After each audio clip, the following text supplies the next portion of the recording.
Hello, my name is Alyssa Evans, and this is my macroeconomic analysis of the country of Barbados. Barbados is one of the more popular and prosperous Caribbean islands. It went from being a low-income agricultural country to a middle-income economy, and it also is known as one of the most developed islands in its region. The population is 285,000 people, and its size is 430 square kilometers. The main language spoken is English, but they also speak Bahad, which is an English African dialect also known as Creole. This language is spoken usually in informal settings. Barbados also has its own currency, which is called the Barbadian dollar. It is equal to 100 cents and it is also pegged to the United States. Barbados is a small island in the Caribbean region of North America. It has a parliamentary democracy under a constitutional monarch, so it's basically like a Commonwealth realm.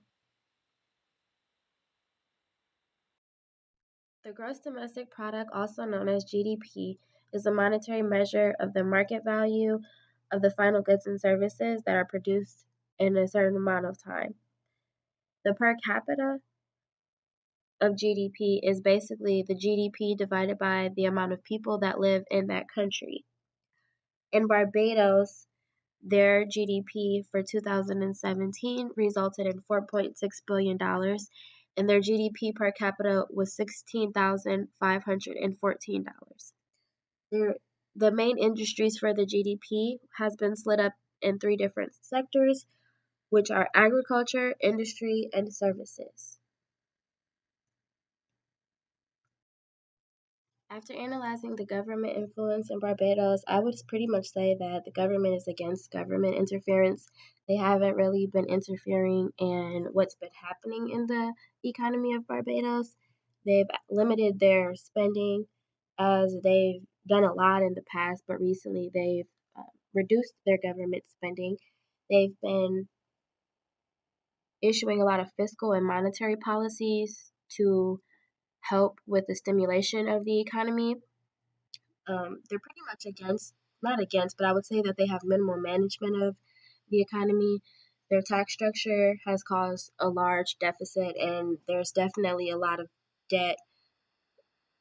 Um, it's, however, it's been promoting the development of the economy. The consumers are they're pretty much limiting their spending and not spending as much because of the large debt deficit, but the government is issuing a lot of public sector investments to help get consumers and customers back spending to help boost the economy once again because public wages have also been increased as well as capital expenditures. But the government, like I said, is issuing a lot of fiscal and monetary policies to help with that. And they've reduced their spending a lot. They're only making like improvements to the society, like building roads, building more tourist attractions, and things of that nature. But they're really not doing as much spending.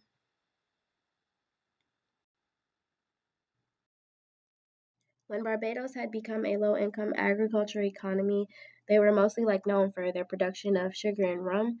Now that they've been making improvements, they've resorted to tourism and offshore banking to bring in its income. Most of their exporting and importing is done with the local islands, but their main exports are things like manufactured goods, sugar, rum, molasses, like I said before. They make other food and beverages and chemicals and electrical components. Their imports basically are the same as their exports, but what sets them apart is that they really import a lot of machinery and construction materials, chemicals, as well as fuel and electrical components. Barbados has been relying on its tourism to bring growth to the economy, but it is proving to be unstable despite the rich tourists that Barbados does attract. This has caused them to have sort of a plantation economy, which is when an economy is reliant on the exportation of agricultural products. Barbados is relying on tourism, where the government is basically relying on the wealth of their tourists as a fixed entity, which they really shouldn't do. This really has caused a lack of consumer spending because I don't think the residents are really trustworthy of the government and its policies right now. Barbados also isn't it really isn't coming up with new ways for the country to make money. They have sort of a free economy, but they're just improving the ways that they've been doing things now. There's not really much economic innovation in Barbados. I wouldn't say that their economy is shrinking, but I would say that they are seeing growth in small numbers. Um, they are seeing improvements, but they really need to find more ways to generate income so they won't just be reliant on the two sources that they have now, which are the tourism and the offshore banking. I would say if they took more advantage of their free economy, they could create new jobs, which would also decrease their unemployment rate, which is currently at 12.3%.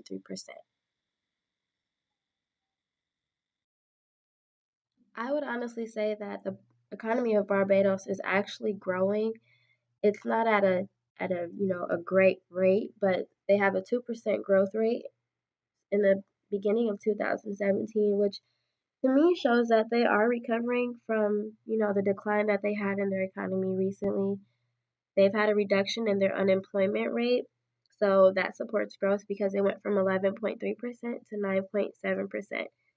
There has been an increase in the inflation, but it's due to the higher food prices that Barbados is actually having right now.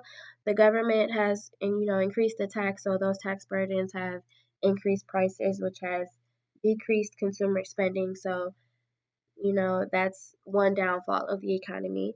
However, there has been an increase in exports.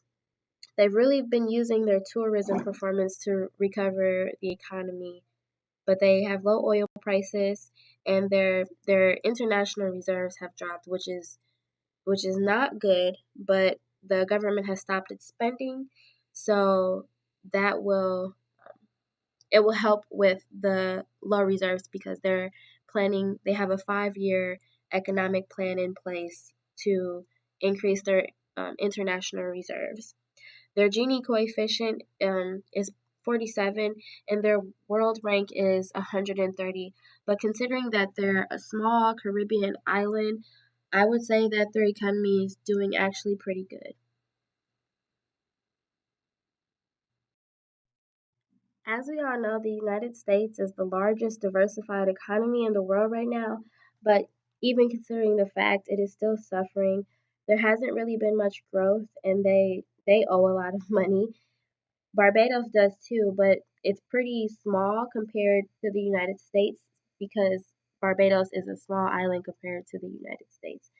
The US generates more income, but it also has to borrow a lot of money, and its population is so large that, there's so many people borrowing money, there's so many people to give money to, and there's so many programs that are offered to people that people don't have to pay for. So compared to Barbados, I would say, the United States gets more money, but they also give more money. So I wouldn't really say the United States economy is doing better than Barbados. If I were to choose where I wanted to live between the two, I personally would choose Barbados. They have a similar growth rate. Barbados' growth rate for 2017 has been 2%, and the United States is 2.4%. I would choose Barbados because it's a smaller country and they have room for improvement. They have their downfalls, but the United States also has debt. And, I would say the Barbados debt is way smaller than the United States debt.